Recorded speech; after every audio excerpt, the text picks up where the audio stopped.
All right, so now what we have to turn to is in here, this filthy, nasty, disgusting interior.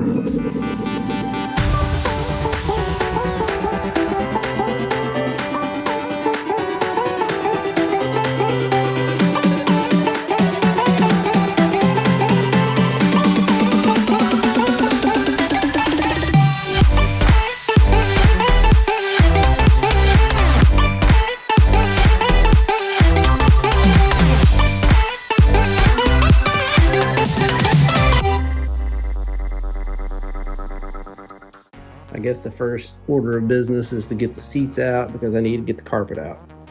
And once we get the seats out of the way, I can start working on removing that center console so that we can get to the airbag module, which has to be removed and sent off and get reset. I also want to get that steering wheel bag out of there so it's not in our way, and then we'll probably cut that one where it's just not in our face. And then here's the bad news. It's hard to see in this shop because it's so packed, but when you look at this thing from down below, you were not going to be able to see it from this angle, but it was hit right there, and it has pushed that frame up. I'm looking at it and think about a ½ inch.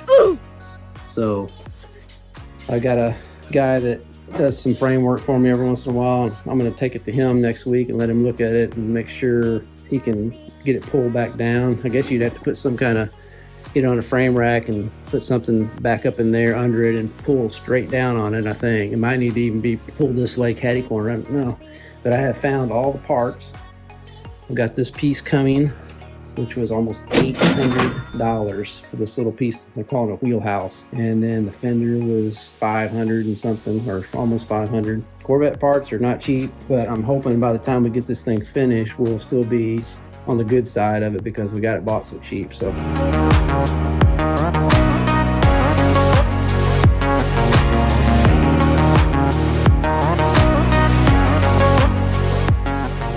okay, I finally got that thing out of there. That's one of the hardest steering wheel bags I've ever had to get out. I guess it's because there's 4 different points you have to pull on at the same time to get out. So I tried to poke it in there, get them to release. There's little holes in the sides of the steering wheel, and you poke it in there and it releases each one of these things, but you've got to pull it out and keep it out while you're trying to work with the rest of them and get them all pulled out at once. So the good thing here is we have no burnt plugs. So a lot of times when these blow, you get burnt plugs and you have to replace the clock spring and all that. So this looks pretty good. Well, now that I've got that airbag out of there, that helps make some room to be able to see everything and move around better. So I've already started pulling out trim pieces, like this piece along the sill there. Got that out. You can see the top of the carpet now.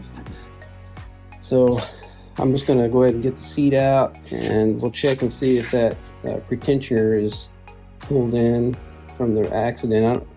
I'm not sure if the guy was wearing seat belts or not because it's not locked up, so it usually means they weren't wearing it. But we'll get it out and see what else is involved in getting the carpet out.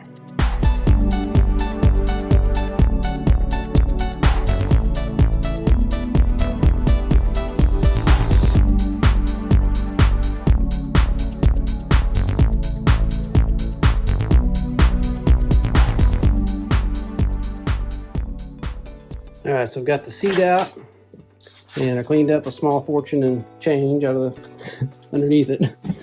So what we got to do now is there's a couple pieces up here in the floorboard. That plastic piece underneath the accelerator pedal and that footrest piece over there. We've got to use screws to get out for those. And then I think we need to pop these 2 little covers off of this. This is like your emergency door release, since the doors are electric. And at least get that out enough to where we can get the carpet out from behind it. And then we will start working on getting the center console out. All right, so it's time to announce the winner of last week's Guess the Mileage contest. Ladies and gentlemen, boys and girls, it's time to play What's the mileage? Based on the current condition, the damage inflicted upon it, and the modifications we've shown you thus far, try and guess how many miles are on the wrecked 2005 Corvette Convertible. All right, so the mileage was 64,694. And the winner is Mark M. He got it right on the button. So he probably has a keen eye and was able to see that it was written on the side of the car in a couple shots that Most people probably didn't notice. So congratulations, Mark. Just shoot us an email and we'll get you a hat sent out ASAP. All right, so we got those little pieces off. The carpet back there is going to be ready to come out. So now let's go ahead and get the lid off the center console off, and the shifter knob has to come off. And this one's different than the 2010 one that I did last time. Last time there were screws right there. So I do see some spots for screws here, and then I'm sure we have to take that boot up off of the emergency brake handle. There's probably some under there. And then we've got the hockey stick on the other side, they call it, which I'll show you how to pull it out. So this is going to be some trial and error, because this convertible is different. I guess this piece was not, I don't know if it'll let us lift it up with this piece on or not, so we'll just have to investigate.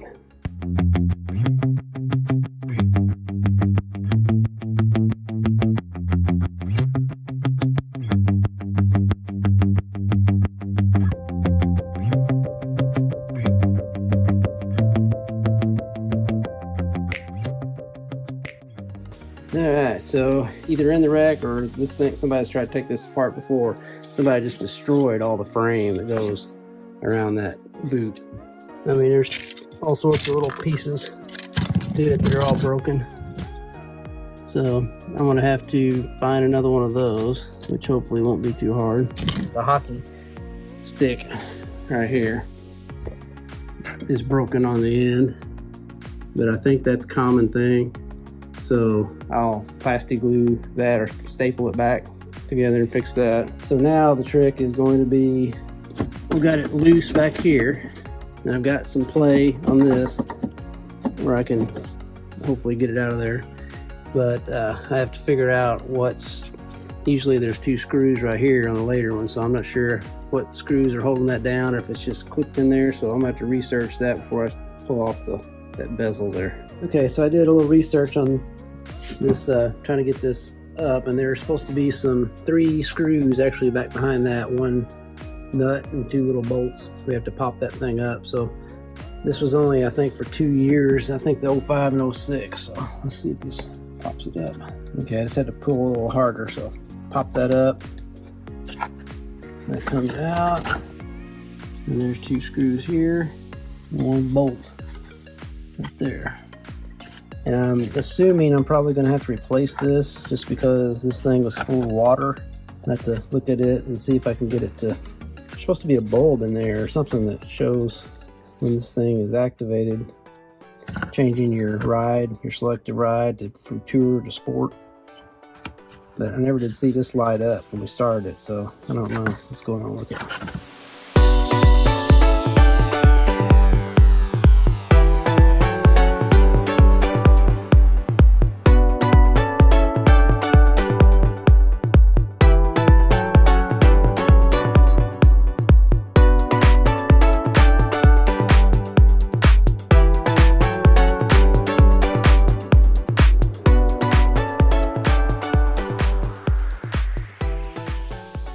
Alright, so now we're getting somewhere. I finally got the console out, which wasn't too bad once you figured out where everything was. And now I think we can get that bottom piece of carpet out. So if this piece flaps over the top of it, and I think it's just sitting in there now. If we can get it around this piece, which I have loose, I think I can. And we're also able to see our airbag module. So hopefully we can get that out and get it shipped off tomorrow.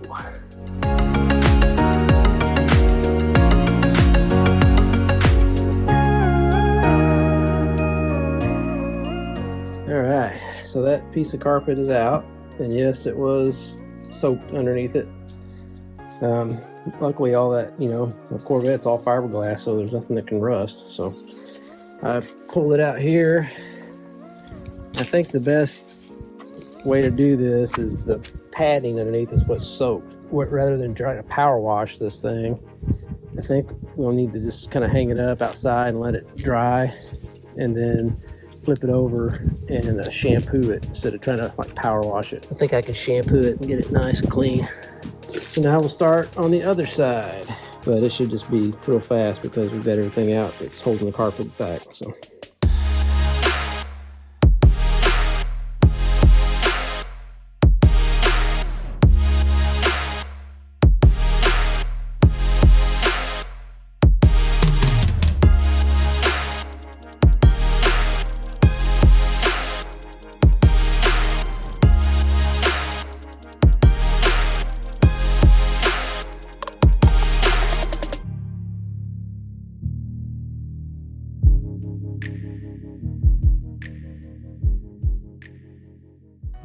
Okay, so we've got this side out, and there's quite a bit of water in this too. Believe it or not, I've been looking for this the whole time I've been working on this, and look where this is. This is the tool that gets the lug nuts off of the tires. Wow! Now, what a way to hide that. So I'm gonna dry this up, and then we'll get the airbag module out. All right, so this carpet is dripping dry. It was definitely soaked. So I'm gonna hang this other one up. Upside down, I've got it vacuumed. Let it dry, and then we'll shampoo those sometime. But check out the seat. Retentioner is definitely shrunk, squished up, so that has to be sent off with the air module. See how the cable's blown out the end. The other one does not look like that, but I'm gonna send it off anyway, just to let them check it. So we'll get those off and get them boxed up, and then we'll get the module out, and then we'll start cleaning these seats up.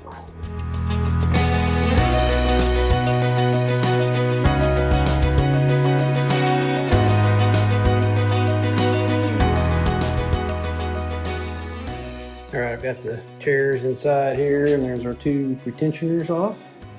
So now let's go ahead and work on getting we're remodeling the basement, so I've got carpet pulled up. There's carpet pads and everything all over the floor, so it's a good place to work on stuff while it's starting to get cold outside for now. So let's go get the module out.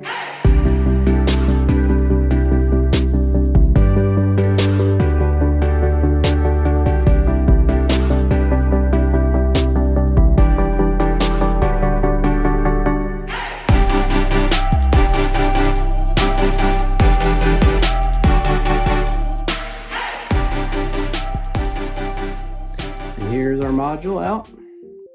That wasn't too bad. It's just three screws, 3 bolts. Let's get that stuff wrapped up and we'll get it shipped out. All right, so I've got the module and the pretensioners shipped off. So let's get these seats cleaned up.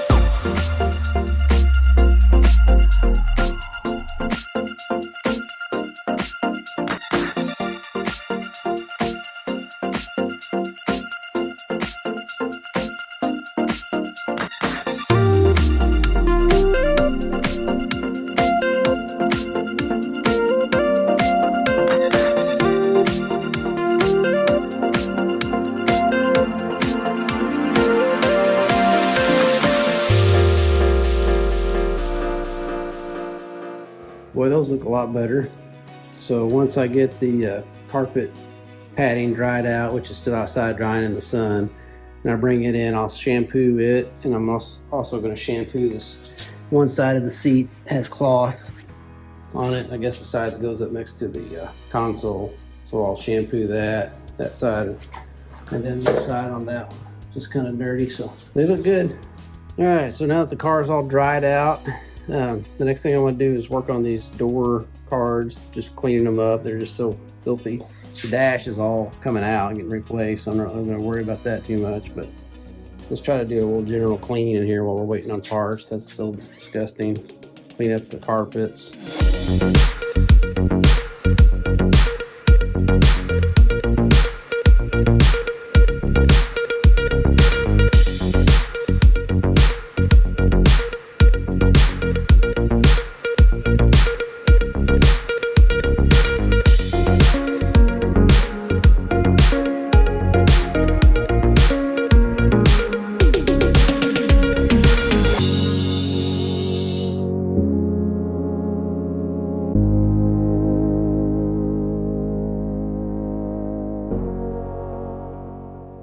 Now that cleaned up.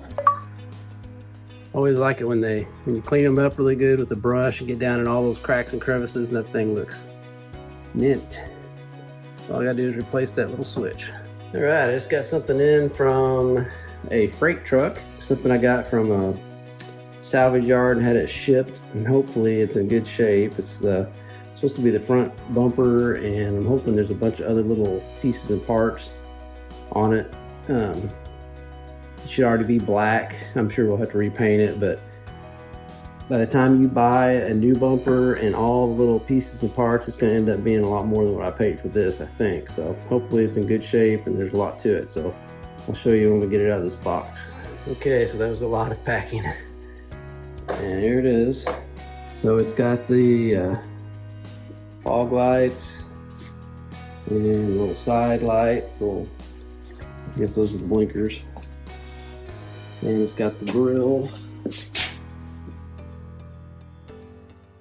So it'll definitely have to be repainted. It's got, you know, just you can tell how faded that is, that it goes outside quite a bit. So I have Mike paint it.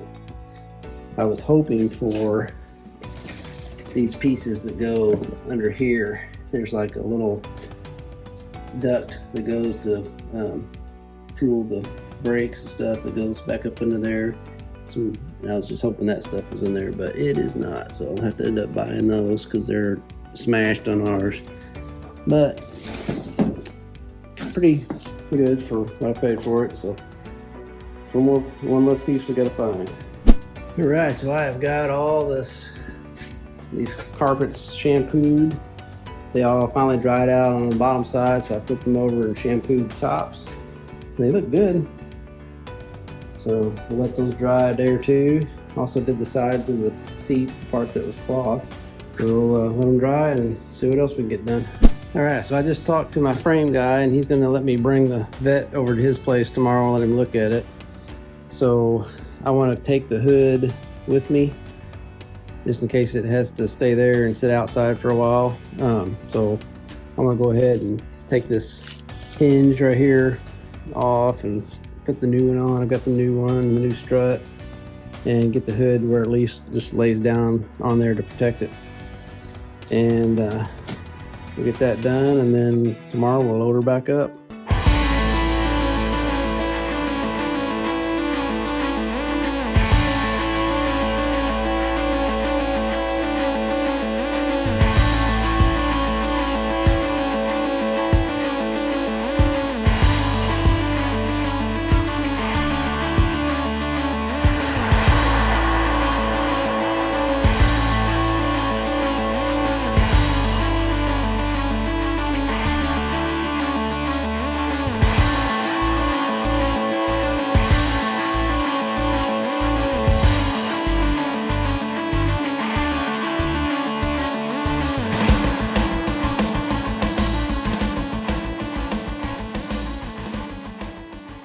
Well, the hood I did not work. I think this frame is pushed in more than I thought because I could not even get it. I think it's pushed in like this because the hood was so far over I couldn't even get it to close enough to transfer it to the frame guy. So I'm gonna just take the car like it is, and then I'll take him the hood and all the other pieces to sort of help line stuff up after he looks at it.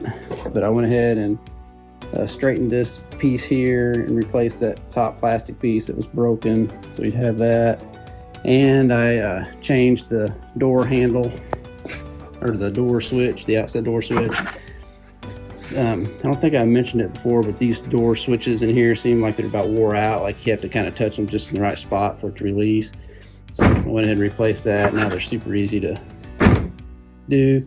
And I'll show you on the other side how to do that. It's really easy. It's like these are the easiest doors ever to work on so far. So, but for now, we'll get this to the frame guy and then we'll talk more about it when we get back. Well, guys, thanks for watching this episode of Rebuild It.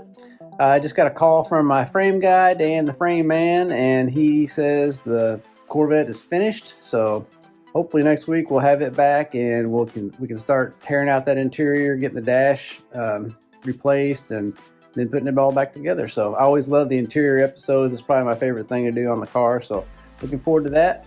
So if you did enjoy it, give us a thumbs up down below and we'll see you next week. And always remember, don't retire it if you can rebuild it. Thanks so much, guys, for tuning in and watching this week's episode of Rebuild It. Make sure you subscribe so you don't miss out on any awesome content. Have a good one.